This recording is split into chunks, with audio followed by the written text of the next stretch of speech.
Ito yung binigay sa atin ng Panginoon na vision bago pa po mag-start ang Times of Refreshing noong June last year. And as I was praying with God, pinakita po sa akin ng Panginoon ang maraming tao na kung saan ay tayo po ay nangangaral. And I asked God where, and ito. So, sabi ng Lord, Davao. So, nakakatawa because I don't know anyone that can accommodate us in Davao, especially pag this is fellowship. So, wala po akong kilala. So, one time, before po nagbigay ng ating Times of Refreshing, that was June, I opened up this vision kay Bishop Boy Ramos. And he just told me, anak, sabi niya, pag yan ay sa Diyos, yan ay matutuloy, sabi sa akin. Pero pag hindi yan sa Diyos, it will not come to pass. So I just take the word.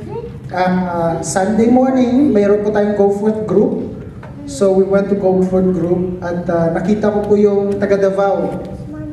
Si Pastor Benvenido, ang kanyang anak, si Pastor Jaime, at ang associate pastor na si Pastor Paul. So I asked them, how would you like to have a revival in your place, Davao? Nakita ko po yung talagang mukha na talagang niyakap ako ni Pastor Benvenido. Sabi nila, we've been longing for that for so long. Gusto namin magkaroon ng revival dahil nga paulit-ulit na lang yung ganun. So, sabi ko, Panginoon, maraming salamat. One down but more to go. Because we have to approve the vision of God through circumstances and to His words, no? So, sabi ko, kung sino po yung makukonta ko doon, sabi niya si Bishop Kahis, siya ang makukonta ko doon. If they agree, dahil they are also worried, dahil yung Kamakop Ministry is a big ministry, no? Meron po silang international churches, meron po silang regional churches, kaya malaking-malaki po silang church. It is impossible for a church like us na hindi po well-known in Singapore, no, to be in their group during their conferences. But nung nag-email po ako sa kanya, isa lang po kanyang nasabi, Pastor, welcome at maraming salamat that BKK Singapore will minister to Davao. So I praise God for that, no? Talagang all works together, talagang. So I asked God for a vision. What will be the theme of this BKK group who will go to Davao? So, ang gumawa po nito ay si Kuya Glenn. Siya po yung binigyan ko ng vision. Sabi ko sa kanya, I need tabernacle. No? Gusto kong buhababa yung presence ng Lord in the form of clouds. So gumawa po siya una ng tabernacle na may clouds. Tapos sabi ko sa kanya, the next week, Tito Glenn, yung veil sa loob na tabernacle na torn into two. So magpakita ka rin dyan, gumawa ka na yung veil ay na-turn. Kaya nakita niyo po dyan, inside the tabernacle, yung veil na napakakapal po niyan, it's palm size. No, ang width po niya, yung kapal niya is palm size na na-break into two. Now, dito po sa tabernacle, bakit ito yung pinagawa ng Panginoon sa atin? This tabernacle is only mga priest ang pwede pong mag-minister. Wala pong nakakapasok dyan because mamamatay po sila. The place is so holy na kahit na kung hindi ka po priest or Levites, ay hindi ka po makakapasok dyan. There are two people who can enter this place. Aaronites at saka yung mga Levites. And of course, their high priest, si Moses. Ngayon, marami pong ginagawa dyan. Meron po dyan mga tao, nagdadala po sila ng kanilang alay na pwedeng atonement ng kanilang kasalanan. So it's done outside, nililay hands po yun ng priest, yung kanila pong offer, representing na yung kasalanan ng tao ito ay pupunta doon sa kanyang alay. Pagkatapos po nun, hahati-hatiin na yun ng priest kung ano yung dapat na i-burn doon sa loob po ng tabernacle. So, nung i-give up ng Lord ang kanyang buhay ni Jesus Christ to the cross of Calvary, sa last breath ng Panginoon, He give up His Spirit to God. At nakita po natin in Herod's temple ay nag-break po itong veil into two. Meaning, meron na pong kalayaan, hindi lamang priest ang nakakapasok sa loob ng tabernacle, kung hindi maging simple at ordinaryong tao. Ngayon, pinapakita ng Lord na every time the people of God met together in the sanctuary of God, the presence of God rained down. Nandoon yung presensya ng Diyos at pupunuin, nagkakaroon po ng revival dun sa lugar na iyon. And that's how I come up with this, no? Bigay ng ating Panginoon. It was taken in the book of Exodus, chapter 40, verse 35, and Mark 15, verse 38, ang kanyang verse. Now, dala-dala po natin. Now, bakit may pangalan po ako rito? I asked God before I placed my name. Then God said, "My son, you are my representative." Binigyan niyo po ako ng verse, sabi ng Panginoon. Why Paul said, imitate me as I imitate Christ. It should be anak sasabihin niya na imitate Christ as I imitate Him. Bakit tinuro niya pa na siya i-imitate bago ikaw nag-i-imitate sa akin? Because simply Paul is my representative.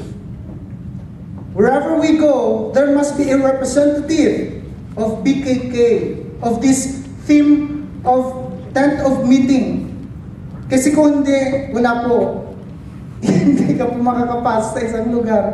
Sasabihin, sino ba yung mga yan? Sino ba yan? No? And God is so good. Sabi niya, as long as I find your heart contrite and trustworthy enough, you will bear my name every time you go. God is good. Kung nagawa nga ng Panginoon na baguhin yung 15 years old pa lang, nag-smoke na, grabe, parang tatay ko. Halos magkaidaran kayo nung nagsimula siya. And God is so good dahil nagte-testify po siya sa inyong harapan that God is really great sa kanyang buhay. God blesses him so much and tinanggal pa ng Panginoon ang kanyang bahay. Thank you, Jesus. Pag-usapan po natin sa gabi nito, life is sacred. Kaya ko siya pinatestify. Para sa Panginoon, ang buhay ay mahalaga. Hindi lamang mahalaga, nasabi niya dyan, sacred. It is set apart to worship God. Ang life ay with respect, tinatawag, with reverence. Because life to the Lord ay mahalaga.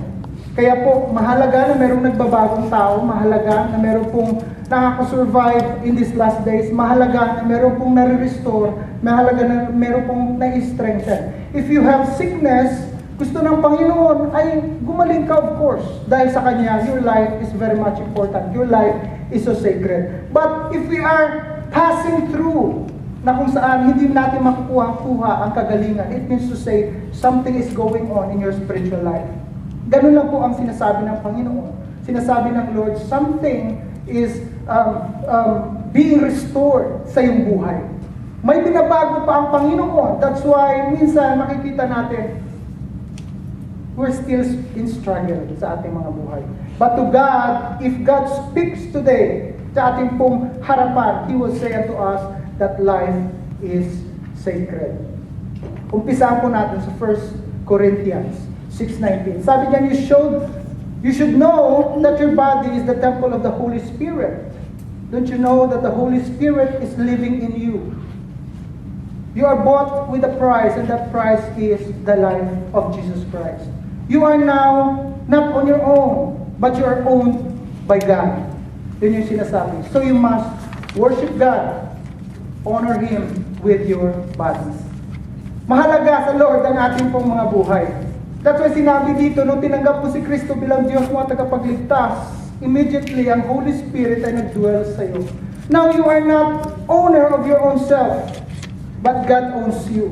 So lahat ng iyong kinikilos, lahat ng iyong sinasabi, lahat ng iyong iniisip, kailangan yon, it will glorify God. Yun lang pong sinasabi.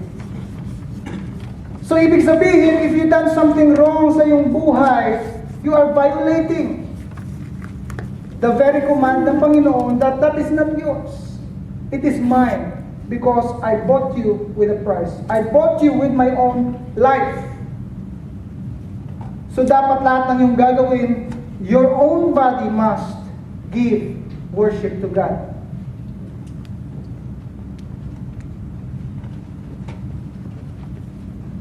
Bakit merong mga tao, they burn people alive?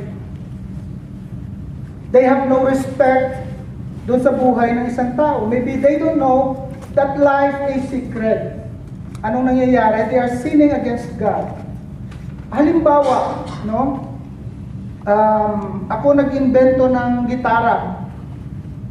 Tapos ang gitarang ito ay binigay ko sa isang kaibigan. Then ang kaibigan ko sinira niya. What would I feel? Of course, masasaktan yung may-ari. Masasaktan ako ba dahil obra maestra ko yan? Lahat ng sweat, ng talent, I give it all just to produce guitar. But since hindi mo naman inalagaan, in the same way ang ating Panginoon, He look at that as simple as sin, period. If somebody kill another person, ay nagkakasala sa ating Panginoon. How about this? Abortion. As young as 9 years old, dito sa Singapore, magtanong kayo doon, sa kanilang clinic, merong abortion. Eh pastor, paano yung kung yung babae has been raped? It doesn't matter. Hindi ka ang owner ng buhay. Mamaya makikita natin how God made man or yung mga fetus embryo, no? O inobra maestra niya. You are not the owner of life of somebody. Kaya, for those people who do abortion, and the culprit, which is the so-called marurunong mag-abortion, they are sinning against God. Simple as that. Kung merong pangyayari na kung saan, aksidente at nagkaroon ng baby, let it live. Alam niyo po sa aking buhay, I had the talk dito sa isang lingkod ng Diyos. 1 o'clock in the morning. And I asked him about abortion. Dahil sinabi niya sa akin, okay lang yun. Kasi kung paano, sabi niya, paano kung sasabihin ng doktor sa'yo, yung anak mo ay lalabas na crippled, itutuloy mo pa ba? Lingkod ng Diyos ang nagsabi sa akin. In my mind, really nagka-curse. I tell you the truth. Sabi ng isipan ko, you are a monster. Sabi ng isipan ko, nagkakasala rin ako sa mga oras na yun. No? Hindi matanggap ng aking isipan. Sabi ko sa kanya, show me the reference. Saan mo kinuha yan? And when I read the reference, as I study now, napakalayo ng binigay sa akin reference. Sabi niya sa akin, there's no life inside. Paglabas niya, tsaka pa lang ang buhay. No, makikita natin mamaya, I prove it to you. Na ginagawa pa lang yan, ay nandun na yung kamay ng ating Panginoon. At 1 o'clock in the morning, up to 3 o'clock in the morning, umiiyak ako sa kanya. Alam niyo, ang sabi niya sa akin, iba yung nakikita ko sa pananampalataya mo. Hindi yun ang sagot na gusto ko eh. Ang sagot na gusto ko, sasabihin mo sa akin na they cannot abort children. But hindi po yun ang nakuha ko. Ang nakuha ko ay nakita ko yung pananampalataya mo, napakalakas. Because I've been telling him, I will pray for it. I will pray, my God can do something about it. Lalabas ang bata kompleto, maganda ang ayos. But yun po yung kanyang paniwala. You cannot abort babies. The life is owned by God. How about mercy killing? Old folks. Gusto natin silang patayin. Unti-unti. Tatanggalan ng dextrose. Tatanggalan ng oxygen. Dahil naghihirap na yung aking No, you cannot do that. Pagmamayari ng Diyos ang kanilang buhay. Then, ask God. Have mercy, my God. But, just try to imagine, no, nakikita mo naghihingalo dyan yung tatay mo, tatanggalan mo ng dextrose, tatanggalan mo, patay na, tsaka mo sabihin mo, doktor, okay na siya to. Pumanaw na. Hallelujah. Mercy killing. That is not accepted by God. No, that is a sin before God. And how about people tortured for no reason? And at the age of 33, he was crucified. Diba? Hinusgahan din nila ang Panginoon and then pinako. Talagang hindi mo na ma-distinguish if He is really the Lord dahil yung ginamit ay may mga sanga-sangang parang hook na once you ginano mo sa kanyang katawan at tinanggal mo yun, las-las na ang mga laman ng Panginoon. And they cannot recognize Jesus at the time. Talagang wasak-wasak ang ating Panginoon. And they killed Him. But the Lord has its purpose, di ba? Dahil gusto niya na ang buhay na binigay niya sa atin, it will be preserved. Gaya po ng patutuo ni Mike. It's preserved by God. In God's eyes, life is sacred. Bakit? Because God made them. I will show you this illustration.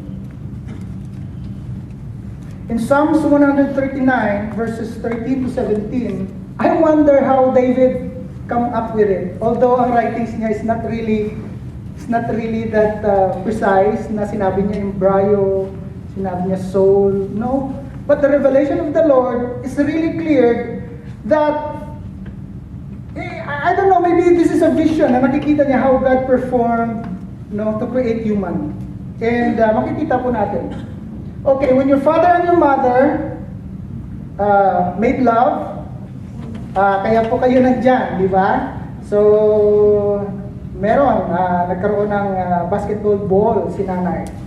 So, after that, sabi ni David, you form my inward parts. You cover me in my mother's womb. He's referring to the soul, and he's referring to the body itself. Yung nag-meet yung egg at saka yung sperm ni father, no, at nabuo, it formed into embryo. The inner part, which is the soul of the human, and then the form of the embryo has taken place. Kaya niya po nasabi dyan, you form my inward parts. You cover me in my mother's womb. Ito po yung nangyari nung kinuwanan po kayo doon sa scan. At the soul as given by the Lord, nandyan na po sa embryo. Wala akong makitang embryo. So, yan po ang nangyari. After that, he said, I will praise you, for I am fearfully, parang ano yun medicina. When somebody perform an operation to you, they do that very carefully. Ingat na ingat, no? Napakaganda ng kanyang illustration. That's how God made us into perfection. Talagang maingat na maingat ang Lord. Oh, ang ilong niya, ganito. Alam niyo, totoo yung sinabi to the image and likeness of God. Although hindi tayo magkaparehas because magkaiba pong ating lahi, but you have 2 eyes, 1 nose, no, 2 ears. Kung ikaw ay, ang iyong ilong ay nandito, so you are not created into the image and likeness of God. Kaya pareho po tayo ng ating Panginoon. When it came down to earth, it's a replica, the same. Nakakapagsalita tayo, we have tongue, we have ears. And marvelous are your works. And my souls, no, in other translation, I know you well. No? But in New King James, ang sinasabi po dyan, knows you very well. My soul knows you very well. Because why? Because God made it. So finasyon ng Lord, ginawa ng Panginoon. Siya ay nag-obra maestra. He is the author. And then you take away the life that God has given. Paano yun? You are sinning against God. My frame, skeletal system, was not hidden from you. Ang galing, ano? My frame. Hindi pa niya alam yung skeletal system eh. But in other translation, bones, you can see that bones, sinasabi dyan, my frame was not hidden from you. When I was made in secret and skillfully wrought in the lowest parts of the earth. Ibig sabihin, in the belly of your mom. Doon sa loob, tiyan ng iyong nanay.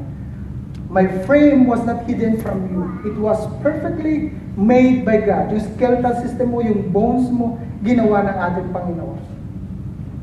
Sabi nga dyan, your eyes saw my substance, being yet unformed. And you are not formed yet, you are embryo. And God saw you as a substance, yet unformed. And in your book, they are all written, the days you fashioned for me, when as yet there were none of them. Grabe. Sabi niya, Lord, nung ako ay hindi pa naporma, ako ay ginawa mo ng maayos na maayos, at iyon ay nakasulat. sa iyong libro. How wonderful our God is. Anong pagkasasabi niya? How precious also are your thoughts to me.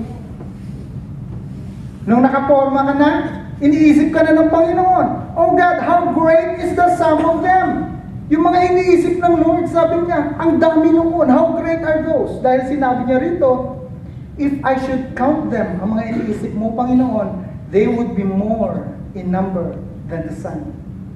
Mantakin mo yun, nung nabuo ka na, ikaw lang iniisip ng Lord. How wonderful that is. Para pabayaan mo ang iyong sarili. Para ismulin mo ang iyong sarili.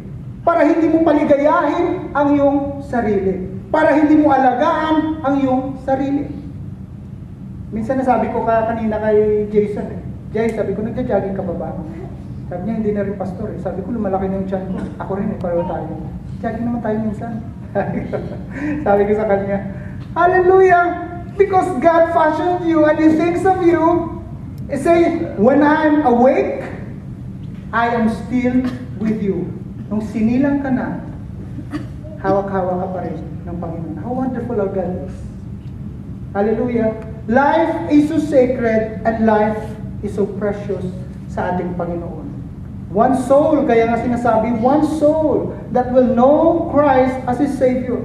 Multitudes of angels are rejoicing. Bakit? Kasi yung ginawa niya, yung obra maestra niya, bumalik na sa Kanya. Kaya tayo, when we receive Christ, this is coupled with so-called command. Go ye therefore. Dahil tayong inutasan ng Lord. Kailangan malikom lahat ng mga nilikha ko.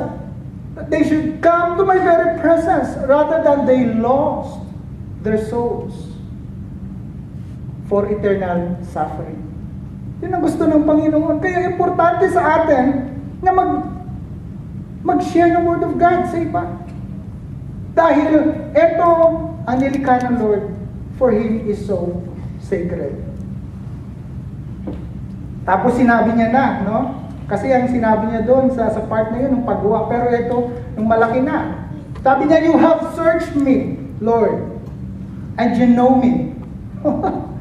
Hallelujah, kilala ka ng Panginoon. Hindi man kita kilala, ulang ng talampakan, you cannot hide from God. Kaya sabi ni Michael, I cannot testify that I will just say na binago ako ng Panginoon, hindi naman ako binago.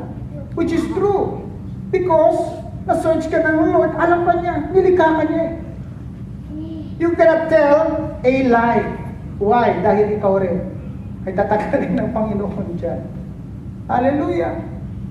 So sabi niya dyan, you know when I sit down, when I sit and when I rise, you perceive my thoughts from afar. Bago ka pala lumapit sa Panginoon, alam na ng Lord ang iniisip mo.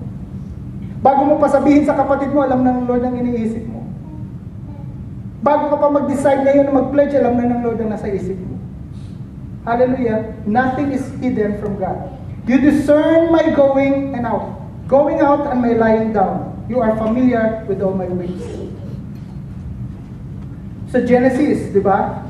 Alam na alam niyo dyan. So God created mankind in His own image and likeness. Image of God, He created them. Male and female, He created them.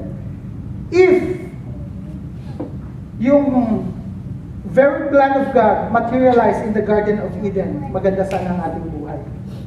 I will not preach to you this.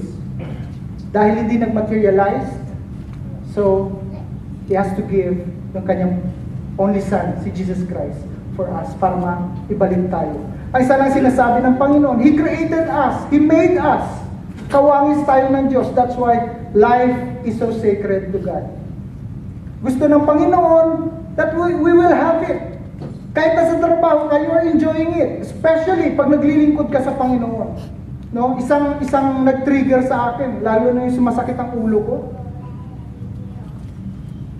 Sabi ko hindi yata tama ito. Sumasakit ang ulo ko. Tapos nag-aaral ako ng Word of God. It seems like ang trabaho ko bilang pastor ay nagbibigay sa akin ng burden, which is wrong. This should not be the way. And I praise God, there is a way. No? Mula po nagpa-check up kami hanggang ngayon, hindi pa po sumasakit ang ulo ko.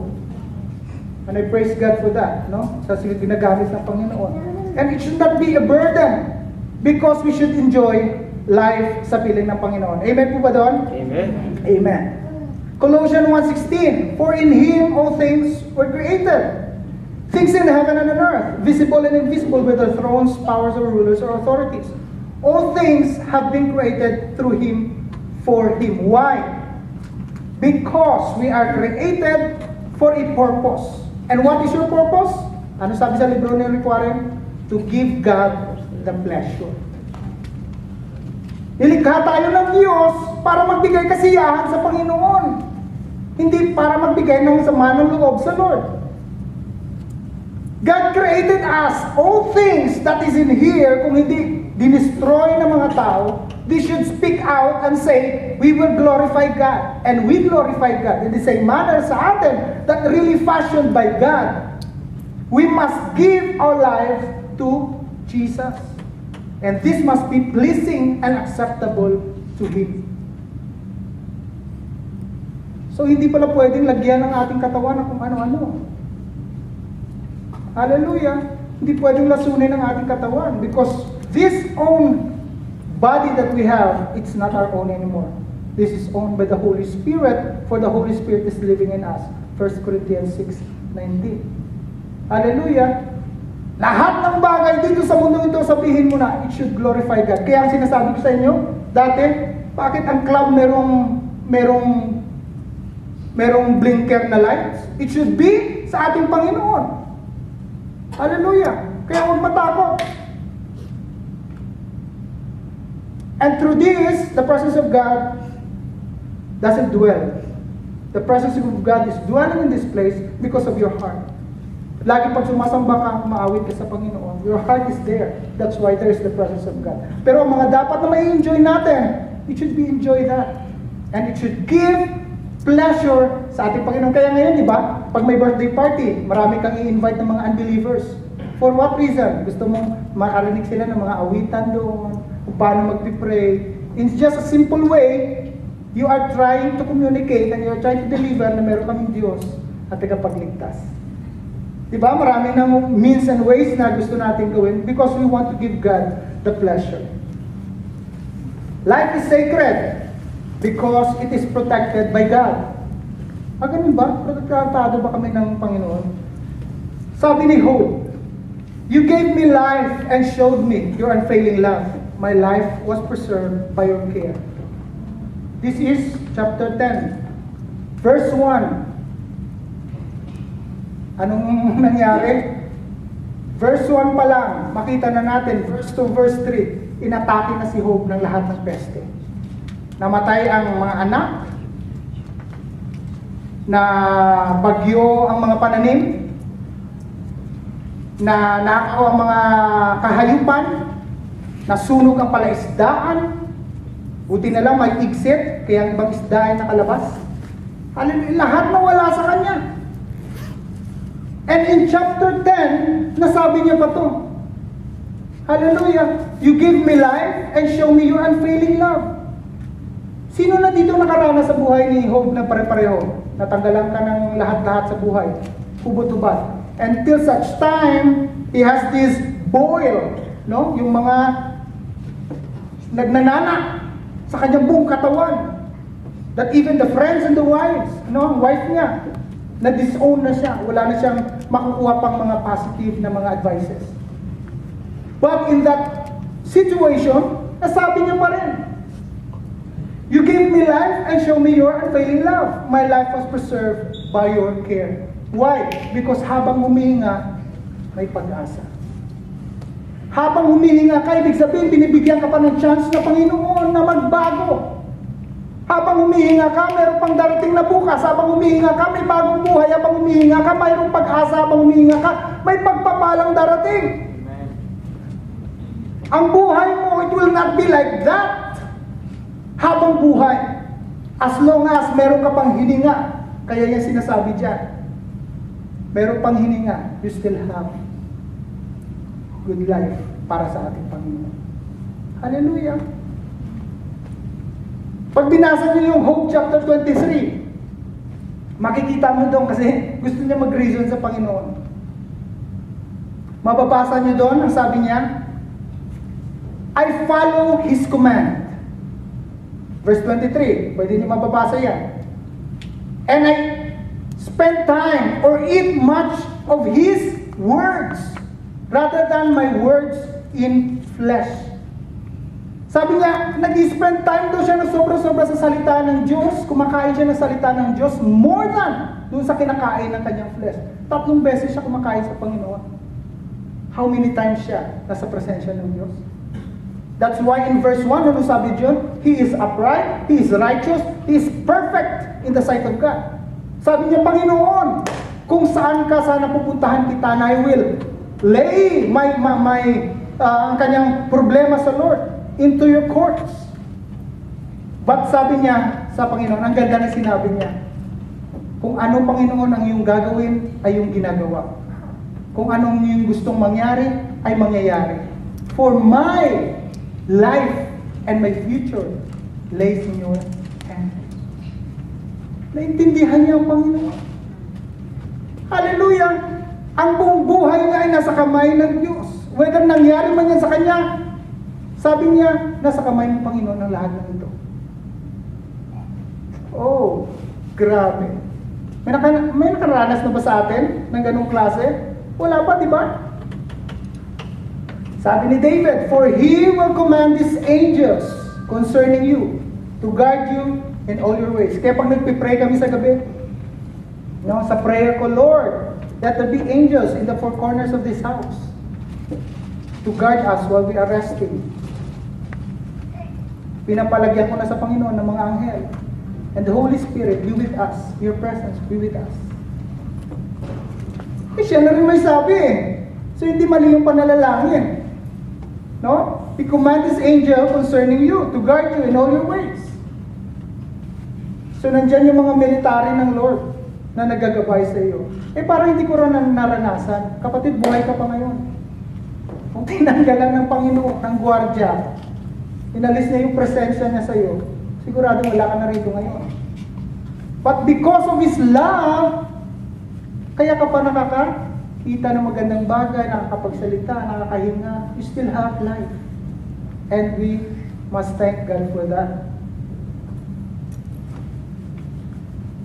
It is valued by God. Kung hindi mo binavalue ang iyong buhay, binavalue ng Lord yan. Sabi niya dyan, sa Isaiah, see, I have engraved you on the palms of my hands. Your walls are ever before me.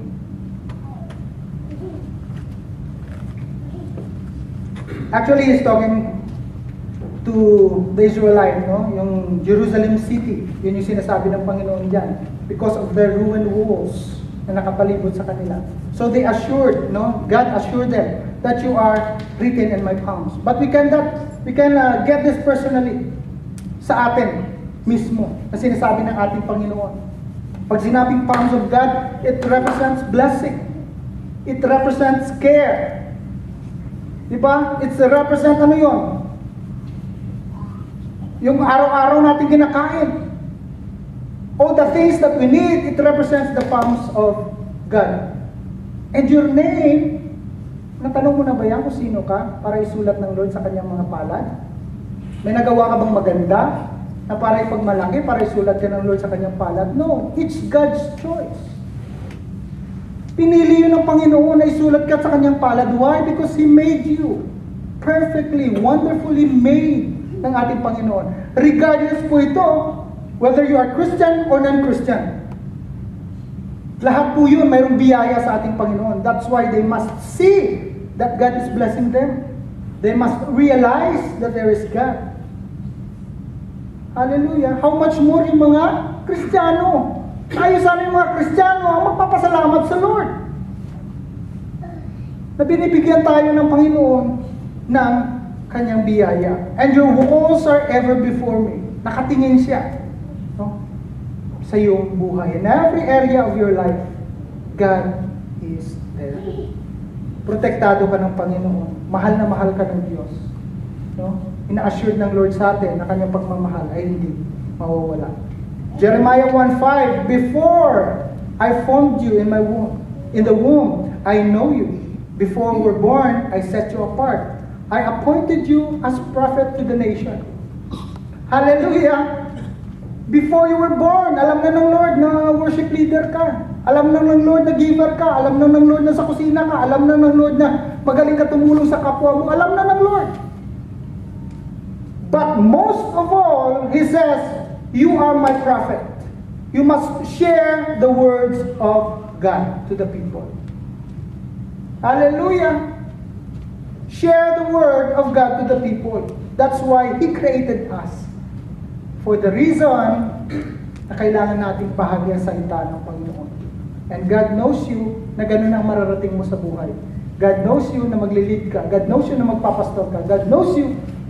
But don't forget, sabi ng Panginoon, sa iyong posisyon na Kanyang pinagkaloob sa iyo, share the word of God to others.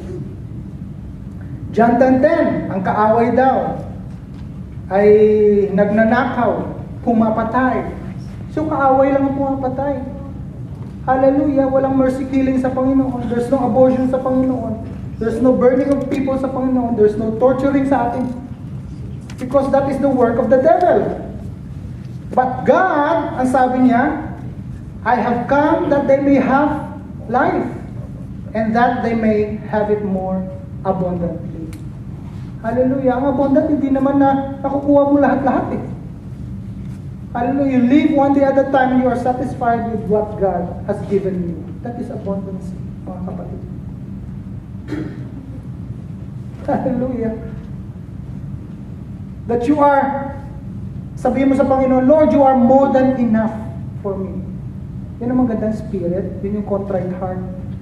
Yun yung spirit na talagang gusto-gusto ng Panginoon. And everything that you have, you give praise to God. Diba? Nagpapasalamat tayo sa Panginoon. And God, pag ginamit tayo ng Lord, hallelujah, ang blessing ay makikita rin natin. Ang trabaho, lagi natin sinasabi, no? Ang paborito ng asawa ko yan, sinasabi, God works, never lack, God supply. At makikita natin yung abundance ng bawat isa. Number 2, life is sacred no matter what its condition might be. Okay? Life is a challenge in a sin-tainted world, corrupt world, ruined world, rotten world. It's a full of sin. But, bago pa yan, sinabi na ng Panginoon, cast, give it to me. Kasi alam ng Lord, may challenge sa mundo. Alam ng Lord, this world is not perfect anymore. Who's talking? The one who denied Jesus 3 times. The one who removed his focus to God while walking on water.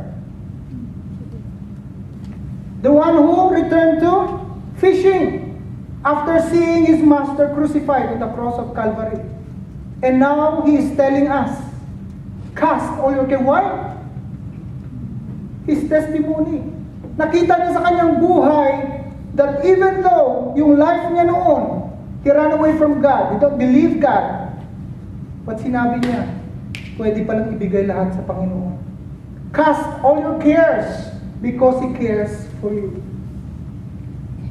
Hallelujah! This man who testified right now sa ating harapan is the one who preached Jesus Christ. Jesus lang kanyang pinreach. 3,000. Second preaching, 5,000. 8,000. Hallelujah! Sa ganun lang preaching niya. And He is now telling us, bigay mo lang sa Lord.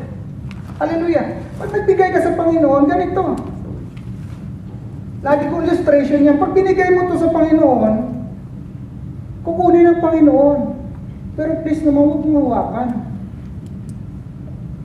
Let go your hands. Kaya hindi tayo makabangon-bangon. Not knowing na nakasabit pa rin pala tayo sa binigay natin sa Lord. Pag sinabi natin cast, it's cast. Give it away. Hindi mo kaya, kapatid. Kaya ng Diyos. Hindi ko kaya magpagaling. Kaya ng Panginoon. Hindi ko kaya mag-provide ng pangangailangan ni nanay. Kaya ng Diyos. Natutuwa nga siya. Isang maganda niyang patutuo. May kumatok sa bahay. Tapos sabi sa kanya, sino si Margarita Descalzota? Sabi niya, ako po. Oh, may padala sa'yo galing US. Hallelujah. God is good. Hallelujah. Sabi nila hanggang ngayon, buhay pa ako. Ito lang ang buhay ko na nakaabot ako ng January. Malaki ng pasasalamat sa Lord. I assure you, sabi niya, never sa puso ko na kinabahan ako sa buhay nito. Even though I know what is happening. Sabi niya namin. Never. Sabi niya, kaya huwag kang kabahan. Wow, hallelujah. That comes from God because what? She cast. Pinagkaloob niya lahat sa Panginoon. Casting all your cares, all your burdens, all your problems, any situation ng buhay mo, cast it all to God. That is the command of Peter. Dahil naranasan niya sa kanyang buhay na meron pong solusyon because God cares for us.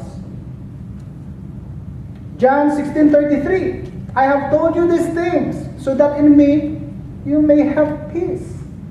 What things? Yung sinabi ni Peter kanina. For example, that is the things that comes from God. Para what? So you have, when we are in Jesus, we have peace. Pero bakit ganun? Nasa Panginoon tayo, ngunit wala tayong kapayapaan. Dapat tayo yung unang-una magkakaroon ng kapayapaan. Hallelujah! Why? Because, eto lang yun, kapatid. Because still, yung mindset natin is still in the world. Ano yun? Sa mga bagay na nakikita natin, which can help us. So failure, if the things na inaasahan mo will not come to pass. Ngunit ang sinasabi ng Panginoon, if my presence is with you, that is more than enough. You will have peace. Why? You will believe in Him. Lahat ay bibigay mo sa Panginoon.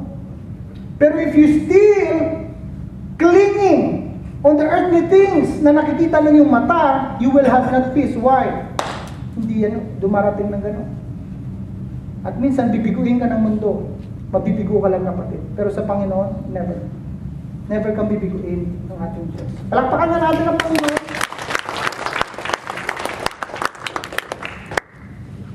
Hallelujah. We must not overlook those who have challenges in life. Kahit ang ating Panginoon. What do you want me to do for you? Tanong din ng Lord sa iyo ngayon. Sabi niya, Lord, I want to see. Kaya kumanta siya ng, I want to see Jesus in high. Hallelujah. It's the same question by God until now. What do you want me to do to you? Ano ang gusto mong mangyari sa buhay mo? Lord, I want to see. Simple. Nakakita ba siya? Of course. Nakakita siya sa kanyang buhay. Ano pang mga bagay na gusto natin, no? Na nagpapahina sa atin, na parang hindi tayo makalakad, hindi tayo... Hallelujah, church! Wake up! Ang dami ng salita ng Diyos ang ating sinare for us to be vibrant sa paglilingkod sa Panginoon. For us to believe that Jesus can do more than sa ating iniisip. All we have to do is to believe sa ating Panginoon.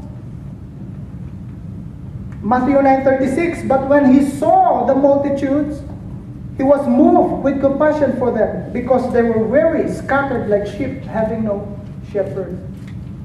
Hindi pa lumalapit sa Panginoon yun. Nakikita niya pala, how much more ikaw na naging anak ng ating Diyos? How much more ikaw na tumanggap sa ating Panginoon? He cares for those na hindi pa tumanggap sa Kanya. Then that's why He went there, pinakain ng ating Panginoon, and many follow Him. Followed Him for what? For bread, more bread. Hallelujah! Sometimes people are like that. They want to follow Christ because of blessing. Alam ko, nagpapala itong Diyos na to eh. Pandesal sa umaga, pandesal sa hapon, pandesal sa gabi. Yun lang ang gusto nila. They want the hands of God and not the very presence of the Lord. That's why when trouble comes, simple ka lang, tumba ka na. Hallelujah. Why? Because you are just seeking the hands of God and not the very presence of the Lord.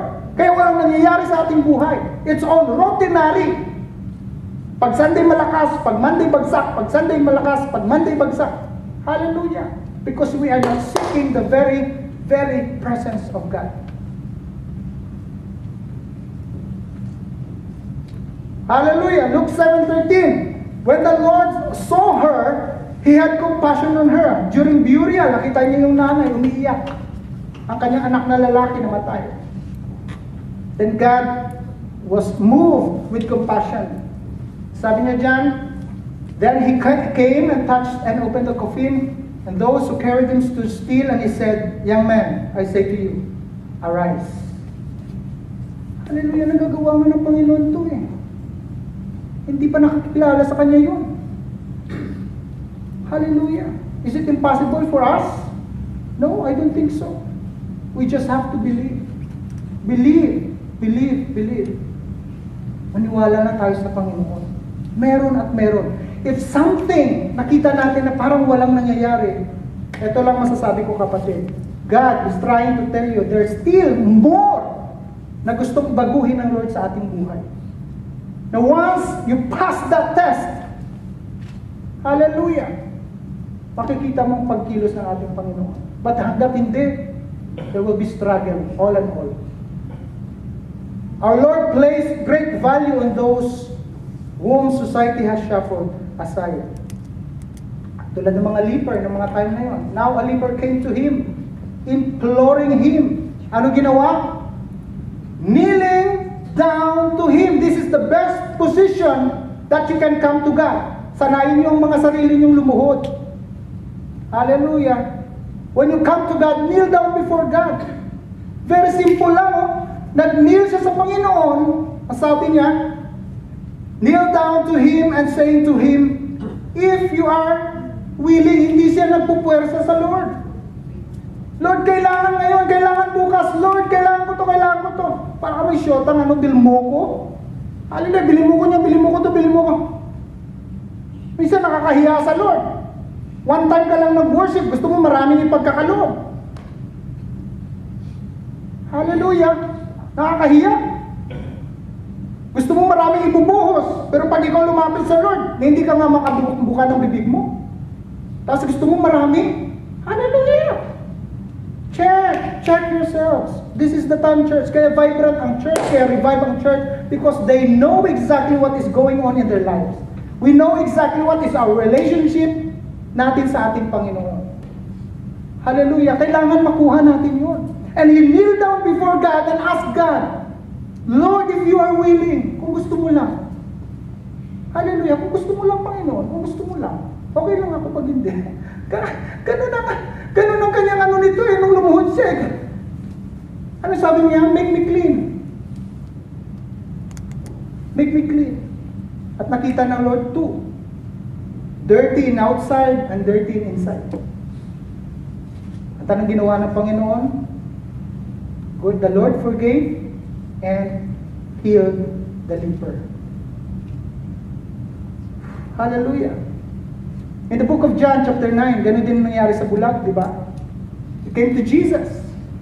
At tinanong din siya ng Panginoon, what do you want me to do to you? No? I want to see, Father God. Pero sa kanya, hindi eh. Nag-speak ang Lord. Tapos naghalo-halo ng iba naman sa kanya. Tapos nilagyan siya ng lupa rito. Ako ano ba? Hiling ang inihiling ko, lupa ang binigay mo. Hallelujah. But anong meron siya? I-believe. Na ang ginagawa ng Lord ay tama. You just let God do that, nilagyan siya ng and go to the water of Shalom. At hindi niya pa alam yun. Talagang lang, ganun, no? Kasi nauunahan siya lagi, may angel dun eh. Unahan sila lagi. Pagkaukaw niya, wala na, huli siya lagi. Hallelujah. But he just let God do what is best for him. Kaya na natin ng Diyos. Pag sinabi ng Lord, dito ka, then go. Dito, go. Be sensitive to the leading of the Lord. Mark 1:40-41. Then Jesus, moved with compassion, stretched out his hand and touched him and said to him, I am willing, be cleansed. Natanggal ang kanyang leprosy, natanggal ang kanyang spiritual dirt sa kanyang buhay. And he also praised God for that. Number 3, life is sacred because of its eternal nature. Yan ang kagandahan. You just passing by. Hindi ka taga rito, kapatid. Kaya nga nagtataka ako, bakit? Para we want to die in this world. No, we want to have everything. Hallelujah! Iwanan din natin lahat yun. Be satisfied every day kung anong binibigay ng Lord. Praise God. Kung bibigay ng Lord, praise God. Bibigay ng Lord, praise God.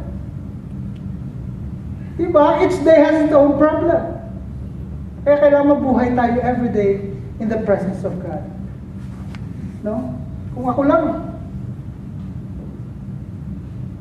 Pastor, gusto mo special rapture. Hallelujah. Life exists before we enter into this material world. You saw my bones being formed as I took shape in my mother's body when it was put together there. You saw my body as it was formed. All days planned for me were written in your book before I was one day old. Hallelujah. Ang ganda. Bago ka pa mag-isang araw, obra maestra na ng Panginoon. Kasi magiging pastor to.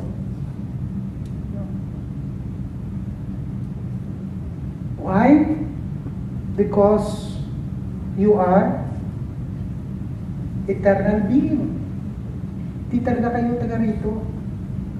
You're just passing by. Diba? Ang ating bahay nasa langit, nandun yung mansion nyo. So huwag niyong pagbutihan, talagang halos napo-frustrate kayo dito sa mundo ito. No. You're just passing by. Every day sa ating buhay, give thanks to God. For that is more than enough sa ating mga pangangailangan. There is life, a new birth, gaya ni Kuya Mike. I tell you the truth, unless you are born again. Para sa mga bago, hindi to born again, BKK Born Again Ministry. Hindi po ito. This is what happened to you when you receive Christ as your Lord and personal Savior. The old has gone and the new has come. Nagkaroon ka ng bagong buhay, that's why tawag sa iyo, born again, o bagong nilalang na sa ating Panginoon. Unless you are born again, you cannot be in the kingdom of God. Bakit? Of course, eto lang po yung testimony na kung saan ikaw ay nagbago. Ikaw ay tumanggap talaga sa Panginoon. Pero kung walang magbabago, and yan, you are proclaiming that you are born again, that's not true. There must be changes in your life. Pag may pagbabago, kaya sinasabi niya, welcome to the kingdom of God. 2 Corinthians 5:5, this is what God made us for. He has given us the Spirit when we receive Christ to be a guarantee for this new life. Bagong buhay. When the Spirit is in you, everything will be changed. Gaya yung patutuo ni Big Mike sa atin. Ephesians 2:5, though we were spiritually dead because of the things we did against God before, na hindi pa natin kilala ang Lord, He gave us new life with Christ. When we receive Christ as our Lord and personal Savior, you have been saved by the grace of God. Kaya nga, life is sacred because there is a new birth. Our earthly life is just simply a prelude to eternity. Panimula lang yon ng ating pagpunta sa ating kaharian sa langit. Sabi diyan, just as everyone must die once and then be judged. But for us who accepted Christ as our Lord and personal Savior, when God judged, we are in the presence of God. Yun ang kagandahan sa atin. But to those who did not accept, yan lang po sa other side. 1 John 5:13, we have eternal life now. I write this letter to you who believe in the Son of God, so you will know you have eternal life. Ito lang ang mga pangako eh. No? Ito lang mga sinasabi ni John eh. I write to you para i-assure sa iyo na meron kang buhay na walang hanggan. Di ka pa ba masaya noon? Hallelujah. Buhay na walang hanggan, di mabibili ng milyon. Kahit meron ka pang perang humihiga ka sa salapi, you cannot buy eternal life. But this is the assurance of God. You must be happy. You must enjoy life. Why? Because you have eternal life. Kaya ko lagi sinasabing enjoy. No? Enjoy life. Enjoy natin ang ating buhay sa ating Panginoon. We have eternal life. John 11:25, Jesus said to her, I am the resurrection and the life. He who believes in me, though he may die, he shall live. Sabi niya doon. Saan yan? Sa Samaritan woman, di ba? Sinabi ng Panginoon. And then sa kabuuan ng Israelites. Dahil they proclaim, anong pinoproclaim nila? Isa lang ang kanilang pinanggalingan kay Abraham. They don't believe kay Jesus Christ. Yung sinasabi niya, I am the light, sa kanila na yun, blasphemy. Why? Only the Father that they know is the light. Kinukuha ng Panginoon. But sabi ng Lord, siya po yung ating light. Siya yung resurrection. And to those who live in Christ will live with Him forever. Ganda ng pangako. Hallelujah. Eternal life. Gusto makita. Jesus said to her, I am. Okay. 1 Thessalonians. After that, we who are still alive will be gathered up with Him in the clouds to meet the Lord in the air, and we will be with the Lord forever. Eternal life. Pinapangako ng Panginoon. Hallelujah. Hindi, yun nga sabi ko doon sa kanta, hindi chariot. No? Tulad ni Elijah. Hindi. Siya mismo ang susundo sa iyo. Bakit? Special ka eh. Mantakin mo sa langit, susunduin ka pa ng Lord. Doon sa clouds, parating tayong ganon. Diba, naisip nyo na yun?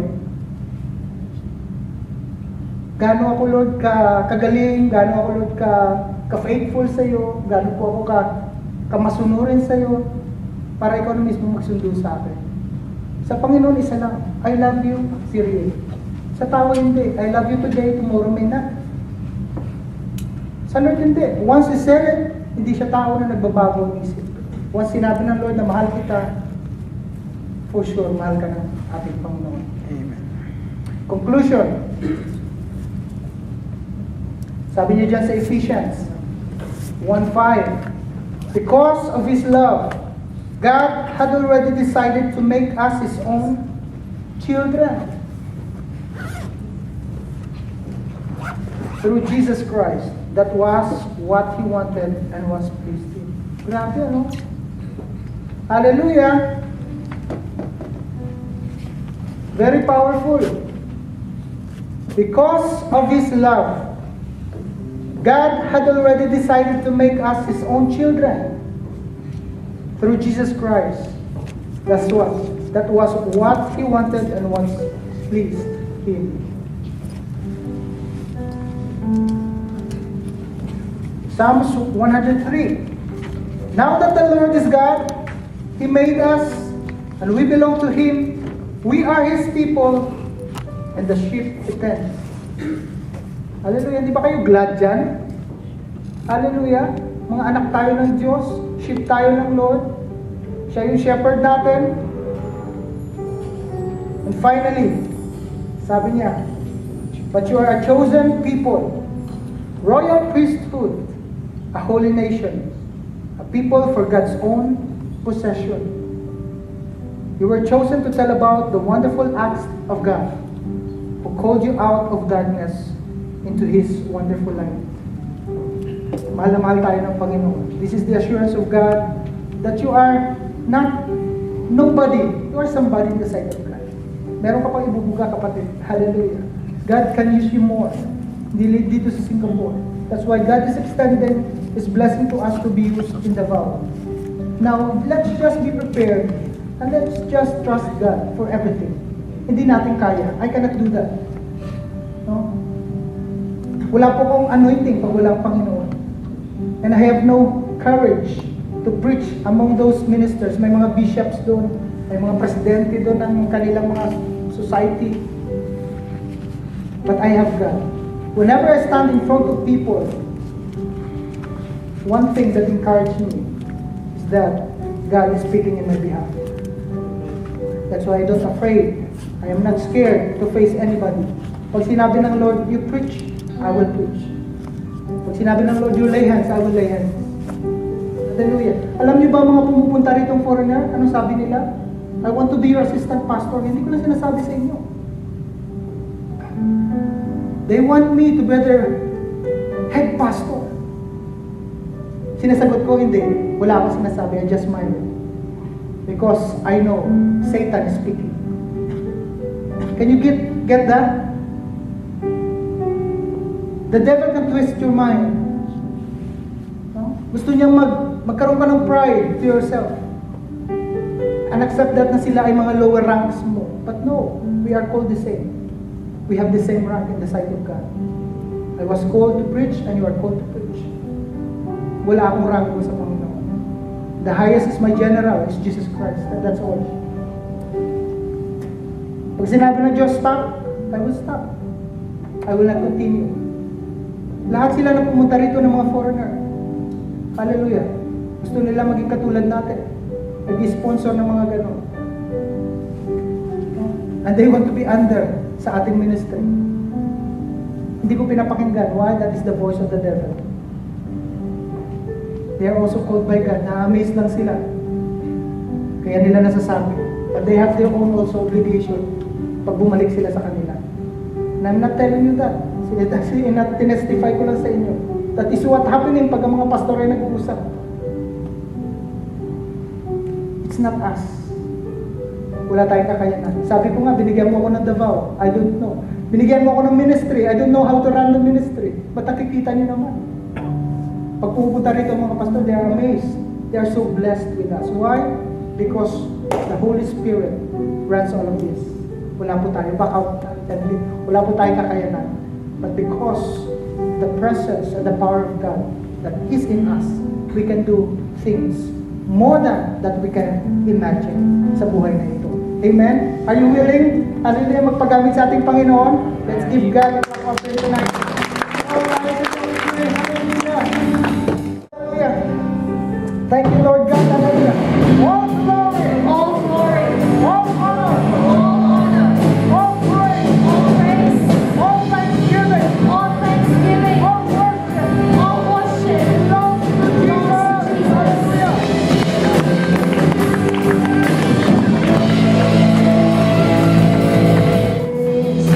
Cause it's you who gives me strength.